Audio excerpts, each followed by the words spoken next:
Ube is a Filipino sweet potato. So this is the Ube Festival.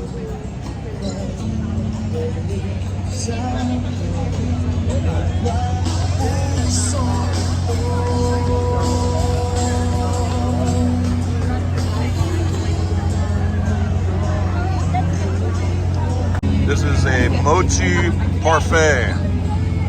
And what's in the bottom? Oh, graham crackers in the bottom.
We went out and moved the sheep this morning.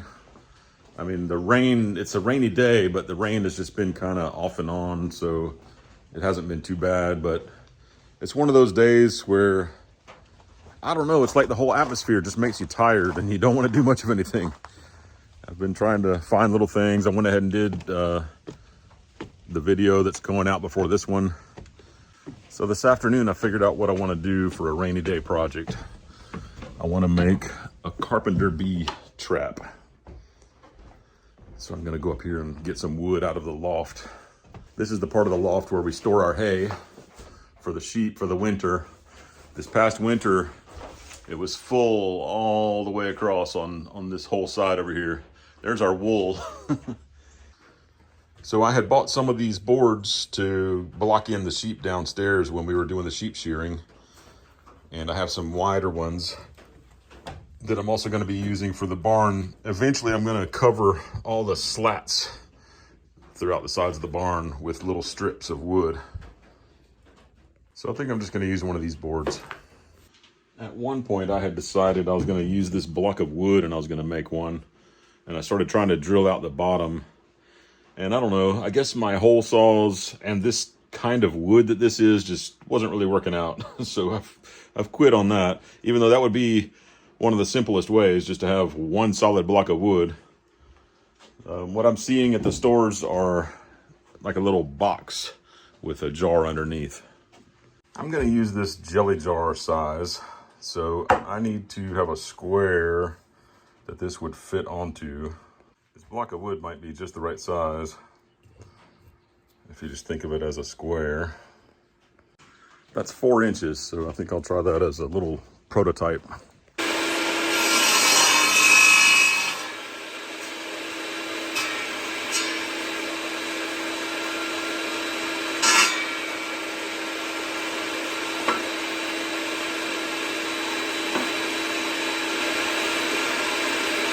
Okay, I'm using 1 inch thick wood, so I've got 4x4 squares and 2x4 rectangles, and that makes my box just right.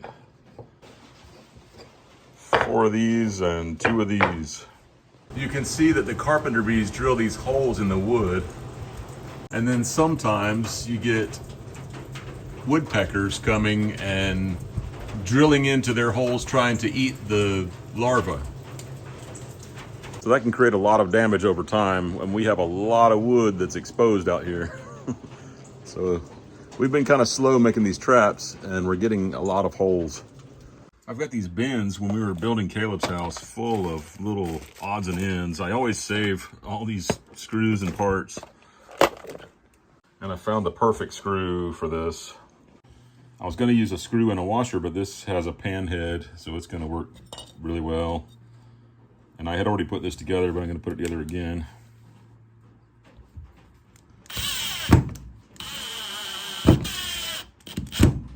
So I left the smaller hole so that I would have room for these screws.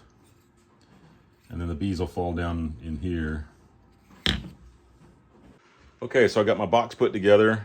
I've got 16 screws in it, so I think if it falls off on the ground, an elephant could step on it and it'll be fine. I think I may have overdone it, and it looks a little bigger than the ones I've seen. I don't have one here with me to look at, but maybe I could make it a little smaller. I'm not sure. It's not done yet. So there, now I magically have the jar on it. I'm going to put some kind of cord at the top to hang it, and it has to have the holes drilled in it. I'm getting up here to look at these holes so I can see what size drill bit these bees are using. Okay, so it won't quite fit in. It looks like it needs to be just a little bigger than this drill bit right here. So maybe one size up, because it's a little loose. I know Victor has some of these traps, and I think the hole in his traps was just a tiny bit small, and he decided to ream the holes out a little bigger, and it started working really well and catching a lot of bees.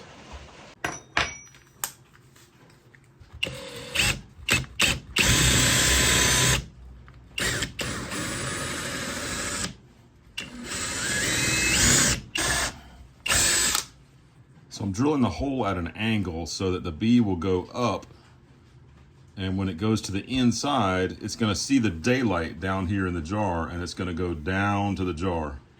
And then it'll be trapped. It won't have anywhere else it can go because it's attracted to the light. And we want this angle to be tall so that it doesn't see the light coming back out this hole to escape this way.